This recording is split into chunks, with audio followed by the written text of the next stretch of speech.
যারা হত্যা শিকার হয়েছেন এই সংখ্যা কি আরো বেশি হতে পারে বলে আপনি মনে করেন কিনা? একই সাথে গণমাধ্যম নিয়ে যে বিষয়টি আলোচনা করছিলাম, আপনি যদি আপনার জায়গা থেকে আপনার দৃষ্টিভঙ্গিটা একটু বলতেন। জি।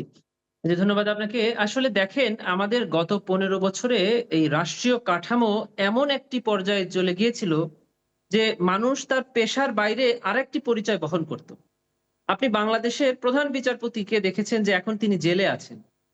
এবং তিনি এই ১ম গণতন্ত্র হত্যার ১ম কাজটি উনি করেছিলেন যে উনি ওপেন এজলাসে বসে একটি জাজমেন্ট দিয়েছিলেন এবং এজলাস থেকে নেমে গিয়ে উনি সেই জাজমেন্টটা পরিবর্তন করেছেন। উনি রিটায়ারমেন্টের পরে গিয়ে সেই জাজমেন্টে সিগনেচার করেছেন তত্ত্বাবধায়ক সরকার বাতিলের মাধ্যমে। তো একজন প্রধান বিচারপতি যদি তার ক্রিমিনাল অ্যাক্টের কারণে জেলে যেতে পারেন, তাহলে একজন আইনজীবী কেন যাবে না? একজন সাংবাদিক কেন যাবে না? একজন ইঞ্জিনিয়ার কেন যাবে না? ওটা তো উনি উনার সাংবাদিকতার কারণে উনি যান নাই। উনি উনার একজন সিটিজেন হিসেবে ওটা ক্রিমিনাল অ্যাক্ট করেছেন। এবং আমি বারবার বলছি যে শাপলা চত্বর গণহত্যাটা টোটাল ছিল একটা প্যাকেজ। ১ম এ তাদেরকে হত্যা করা হলো। এরপরে বিভিন্ন গণমাধ্যমে এটাকে একটা ন্যারেটিভ তৈরি করা হলো।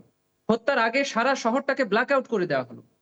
২ টি টিভি চ্যানেলকে সরাসরি গিয়ে বন্ধ করে দেওয়া হলো। একদম সরাসরি সেখানে গিয়ে আমরা এই মামলায় তাদেরকে সাক্ষী হিসাবে এখানে পেয়েছি। যারা ওই অপারেশনে অংশগ্রহণ করেছিলেন, যারা তাদের সুপিরিয়র এর অর্ডারে সেই টিভি চ্যানেলের অফিসে যেতে বাধ্য হয়েছিলেন। সেখানে গিয়ে তাদের কার্যক্রম বন্ধ করতে বাধ্য হয়েছিলেন। তারাই আমাদের কাছে এসে সাক্ষ্য দিয়েছে। যে কিভাবে কোন রকম প্রায়র নোটিস ছাড়াই ২ টা টেলিভিশনকে বন্ধ করে দেওয়া হলো। পত্রিকা এবং টিভি চ্যানেলদেরকে নিয়ন্ত্রণ করা হলো এবং কয়েকটি তাদের নির্দিষ্ট টিভি চ্যানেল এবং পত্রিকাকে দিয়ে একটা প্রোপাগান্ডা ছড়ানো হলো এবং পরের দিন এইভাবে নিরীহ কিছু বাচ্চা মানুষকে হত্যা করে আপনি যদি পার্লামেন্টে দাঁড়িয়ে বলেন যে গায়ে রং লাগিয়ে তারা শুয়েছিল। ঘাতক দালাল নির্মূল কমিটি থেকে একটি রিপোর্ট পাবলিশ করা হলো। সেখানে বলা হলো শাপলা চত্বরে মতিঝিলে ঐদিন রাতে কেউ নিহত হয়নি। এরপরে যারা ওইখানে অংশগ্রহণ করেছিল অপারেশনে, যারা গুলি করে নিরস্ত্র মানুষদেরকে অন্ধকারে হত্যা করলো, তারা বিভিন্ন সময়ে টক শোতে, আলোচনায়, সিম্পোজিয়াম, সেমিনারে নিজেদেরকে ওই ঘটনা বর্ণনা করে বক্তৃতা দিয়ে নিজেদের ক্রেডিট নিয়েছেন যে আমি এইভাবে হত্যা করেছি। হেসেছেন। জুতাগুলা কিভাবে পড়েছিল, রক্তাক্ত হয়ে পড়েছিল, বাচ্চারা কিভাবে দৌড়াচ্ছিল, এই গল্পগুলো বক্তৃতার মাধ্যমে দিয়ে এগুলো ট্রল করেছেন, হেসেছেন, উৎসব করেছেন এই ধরনের কাজ করে। তখন সরকারের কাছ থেকে ক্রেডিট নিয়েছেন, পিপিএম নিয়েছেন, বিপিএম নিয়েছেন, সরকারের বিভিন্ন পুরস্কার নিয়েছেন এই অপারেশনে অংশগ্রহণ করার কারণে।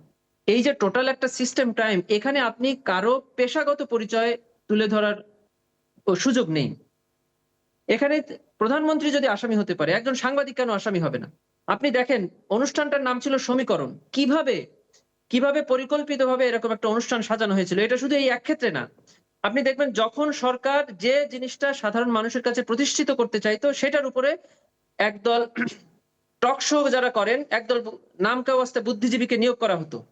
এবং টিভি চ্যানেলের সাথে আমরা এই মামলার সময় তদন্তের সময় কথা বলেছি। তারা বলতো যে আমাদেরকে ৭ থেকে ৮ জনের একটা লিস্ট ধরিয়ে দেওয়া হতো যে প্রত্যেকটি চ্যানেলে প্রত্যেকদিন এই ৮ জনের মধ্যে কাউকে না কাউকে ডাকতে হবে। যেন তারা সরকারের প্রোপাগান্ডাটাকে এস্টাবলিশ করতে পারে। আপনি দেখেন ২য় বিশ্বযুদ্ধের সময় হিটলারের এরকম একটা মিনিস্ট্রি ছিল প্রোপাগান্ডা